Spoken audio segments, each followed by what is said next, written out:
Hello, my name is Jawad Saadi and I'm the managing partner of nordmena. Today we're going to talk about one of our services, Webinar as a Service. We've been conducting this service for some customers for a while. The past 2 weeks with this global lockdown, our customers that we're helping them with their webinars have noticed that the participation has been extremely high. They never had this number of participants. So we thought to make this promotional video of our service to encourage people to use webinars as a tool to continue to communicate with their customers during this period. So, what are webinars? Webinars, if done properly, they are extremely effective marketing tool. And we have experience with that, and we saw how some customers were able to benefit from webinars very positively. They are the least expensive interactive event. You can have many different types of interactive events, trade shows, seminars. Webinars is interactive, maybe not to the full extent of a live seminar, but they are interactive and they are the least expensive, plus they are fast to set up and deliver. The webinar components are the customer journey, where I'm going to talk more about that, the content, the webinar production, and the webinar delivery. So let's take them one by one. The customer journey. The customer journey is the total process from planning for a webinar until delivering the webinar and analyzing the events of the webinar and taking actions upon that. So you'll need to start with an objective. You need to decide your target segments, which customers you're going to target with this webinar. What's the access policy? Are you going to broadcast it on social media so it's accessible to anybody? Or you want to broadcast it through a delivery tool and have people sign in so you have control and you're able to have follow-up who's attending and who's not.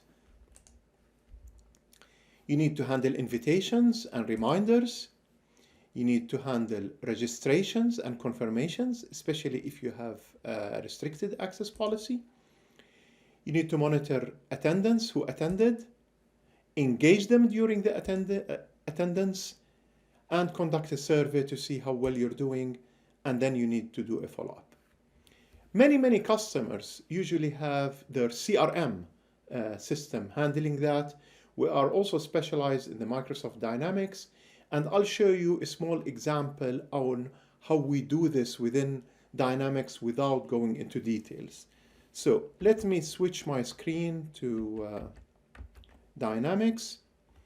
This is from a customer Dynamics. We have taken their consent to show this process, and we'll hide some of the customer data. This is, for example, for a webinar that they just launched a couple of days ago. Here, where they have decided which segments, so they have picked 1, 2, 3, 4 market segments. Then here, this is the invitation email. So we see that it went out to 455 people. And this is a trigger that waits for 2 days. So actually, we're still within this period. So after this period, anybody that did not register will get here a reminder. People that registered, so far we have 24 registrations. People that registered get a confirmation email. Then they wait at the schedule until the event day, the webinar day. And then they get another email telling them the event is today and this is your login credentials. After that, and the zeros here because this webinar is happening later this week, so it did not attend. So out of the registrations, who attended? And then they get a marketing email. Thank you for attendance and a link for the survey. And for the ones that have registered and did not attend, there is an activity, there is a task to the account manager informing them with that. The second process is identical. This is the reminder email and then all the steps this is registered, all the steps are repeated. From our experience, we usually get more registrations after we send the reminder email. So, a little bit about the content. The content are the presentations, videos, illustrations, explanations, anything, and that is your part. Will help you a little bit, but you're the subject matter expert. We help you a little bit on how to do the presentations, what is too lengthy, what is not so lengthy, what level of details you should get into, what to leave for the Q&A session. The presentations need to be interactive. To have a sound behind a flipping PowerPoint is not the most effective way. Interactivity means that the presenters should not be reading. They should be visible by video on top of the PowerPoint slides, and the type of content should be engaging. Then there is Q&A, and we have a special approach with the Q&A. We pre-record something called frequently asked questions. The questions that people usually ask, and the questions that sometimes are we want them to ask, but they're never asked. So we put them in the FAQs, and then we take the live Q&A from the attendees. What we have noticed that if you start with the live Q&A, people are reluctant to start asking. When you put the FAQ and you put like 5-7 questions in the FAQ, it triggers more questions. It encourages people to interact more. So this is one of the techniques that we are using. So what is the webinar production? And this is the part that is often missed. Usually people just take the content from the PowerPoint presentation with an audio, and in the best case with a video overlay, and they just put it via the delivery platform, via Zoom or Microsoft Teams, and that's it. But what the production video, production software, or this production stage allows you is a platform that you can mix different videos together. You can switch from one screen to other, from one presenter to the other, put layouts, put logos. So it's a video and audio production. And this will require some special settings, some special lights, not a fully fledged studio that will run you up in the $100,000 cost, but you need decent cameras, good quality microphones as the one that I'm using. I'm using a good quality microphone. It's not the most expensive. It's not the most professional. I'm using a webcam. We can use also DSLRs, but you need decent quality. You don't need studio quality unless you're a multi-billion company and you can afford that. And definitely you need a storyline. You can also include remote participants, and I'll show you an example of that. And what the production will also allow you to brand your webinar. So you can use your brand colors, layouts, if you have special music that you use for the intros or in the background. So you can more brand it. So this is what the production, and this is the part that we totally take care of you. You don't need to do anything on this layer. We'll guide you 100% in the webinar production. Another trick that we're using is a good mix between offline content and online content. And this producing offline content, meaning pre-preparing them before the live webinar, can give you two advantages. One, you can increase the quality because you have a chance to redo things if you've done any mistakes. Two, it is less stressing during the live webinar, so it's less things to do during the live webinar. So you know that this part has been pre-recorded for this webinar. So this is we've been very successful in doing that. And this 70, 80, 90 comparison, what I want to say, using a video production software, will put you, and this is not scientific, the numbers. If we say we're able to help you produce an 80% quality webinar, meaning that 90% and above is studio grade, and 70% and less is people doing it with only Zoom and not doing production and not doing a better level of video and audio quality. The thing is that you need a little bit of an investment to reach the 80%, and this is what we're going to help you with. We can help you with. To go to the 90% and higher, you need 10 times the cost. So depending on which customer you are, you decide where you want to be. Do you want to do best effort and be in the less than 70% quality, but then it might not be engaging enough and you don't get the benefit that you wanted from the webinar? Or you want to reach a level that it's engaging enough and the quality is very good, but it is not studio, it's not Hollywood grade kind of content.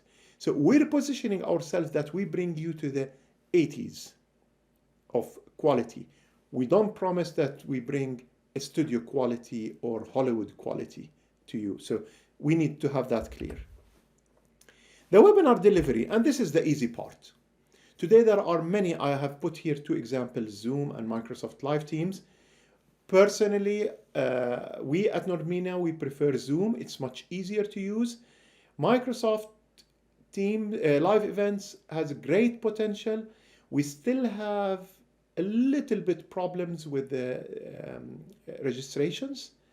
And when we're using a production platform, there are some complications, but I believe that this will be all resolved soon. And we're hoping that it does because we're promoting Microsoft products.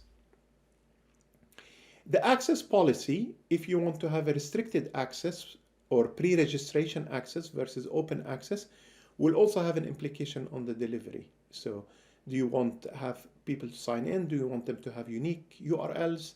Do you want username and password, or anybody can be watching via Zoom, or we can actually broadcast it on multiple platforms at the same time. Features as Q&A, chat, polling, recording the webinar are very good to get some engagement. Polling, for example, you can ask questions and show the results of the questions, so you can take opinions. Recording will allow you to have webinars on demand. For people that did not make the live webinar, they can register later and get on-demand webinar, or you can use the recording for your records or to put it on social media. Okay, now I'm gonna show you a short video of one of the webinars that we have done with one of our customers.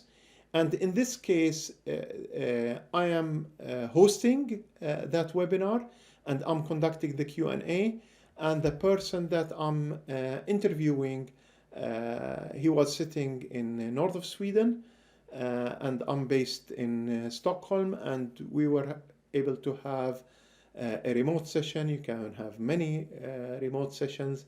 Actually, we can conduct the whole webinar without actually coming to your office, and you just need minimal setup at your end. So let's look at the video. You can see the transition from the intro to me presenting the webinar, then showing an overlay with an agenda, introducing one of the presenters after that, who's connected remotely from a different site. Now we're playing a video about the product that the customer wanted to present. The video continues, and watch the transition now from the video to a PowerPoint presentation. Now the video ends. We start with the PowerPoint presentation, talking about the product, ending the PowerPoint, going back live, and now we start the Q&A session. So we bring in our guests again live, and this is just an example. This is behind the scenes. This is what the production will look like, the different screens that we have to manage the remote connections, and what's the live screen and the pre-live screen.